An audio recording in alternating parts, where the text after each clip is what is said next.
Как нам развивать такие символы общие и реальные, и в хорошем смысле слова миф? И вот я пример вам один приведу, совсем вот не так давно. Не так давно, в мае, э, была 450-я годовщина взятия Москвы крымским ханом, С Паланидом. 1571 год. Мгм. Почему я в связи с этим не видел салютов во дворе Минобороны? Нет, а почему нет? Но если это наше общее государство, значит и победа общая, да, и поражение, соответственно, да.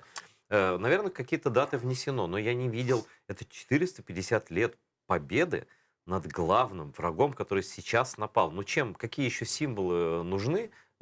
Почему этого никто не понимает? Дозвольте виправдатись перед вами від усього українського народу. Ми зробили спеціальний ювілейний сюжет на каналі імені Шевченка, Вот який какие так і вопросы? називається За що «За що спалили спалили Москву», Вот. який присвячений взагалі цьому походу, який не просто походу присвячений, він розповідає всю цю історію, як Москва з-під цієї Великої Орди Мгм. перейшла в підкорення Кримському ханству.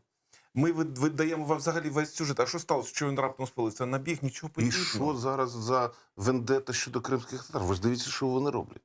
По-перше, треба захопити Крим. Многовековая Так, месть. так. Да. І от саме сюжет цього, от ми там і вивели, якби, і спалення Москви, один з етапів цього Ну, це дуже складного етап цілого сюжету. великого сюжету. Вони ж Ну, просто пішли крымский народ и крымское ханство, крымское государство, оно противоречит их легенде про то, что они всегда были велики, что там Киев это вот мы Москва, там, они же все украли, они и название украли, церковь украли, все. А тут какая-то неприятность такая, ну, надо, значит, как-то переписать это дело. Ну там Ну, же так. ж яка була історія? Нагадаю коротко нашим глядачам. Нет, а, кстати, Что было суть? расскажите действительно подробно, потому что это важно, это не все, мало кто знает. У нас же не только крымлы смотрят нас. Да. А суть була в тому, що Московія була утворена фактично як улус Золотої Орди, і головна задача князів московських і тверських, які були головними їхніми конкурентами, вони билися за те, кому дадуть ярлик.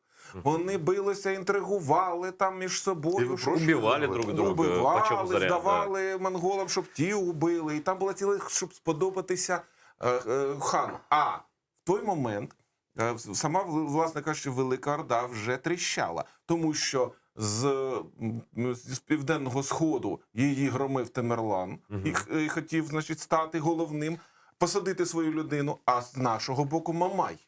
І от уявіть собі, ми боремось. Ну, Мамай це певною мірою, скажімо Спільний так, герой, спільний герой, він такий.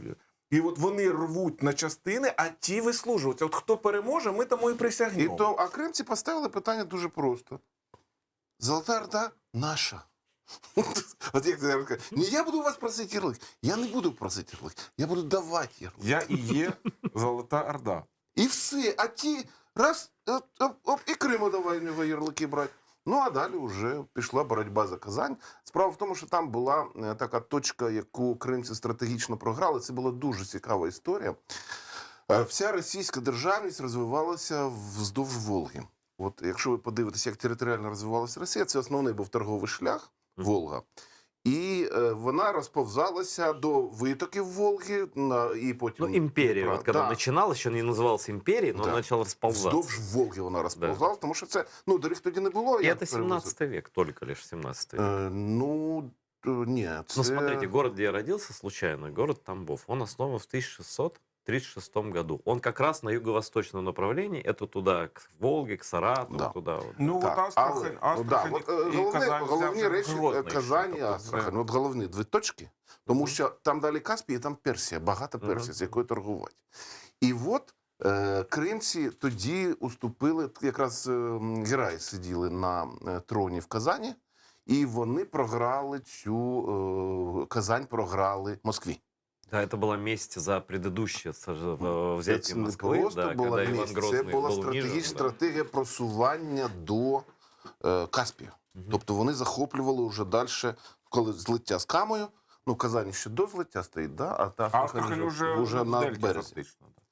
Вот. І далі була дуже цікава історія, як кримці відвоювали Казань, точніше Астрахань відвоювали, і одночасно, тобто військо воювало, а ззаду кримські інженери проєктували і будували Волго-Донський канал.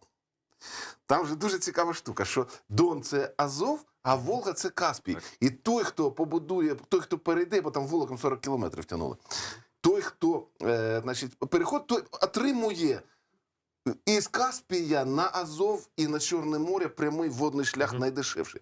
І от кримські воїни воюють, аскери, значить, б'ють ворога, а ззаду працівники з лопатами риють канал, тому що вони знають, що це все це для торгівлі, це дуже цікаві сюжети. Мне так стыдно, я не знал об этом. Несподівані.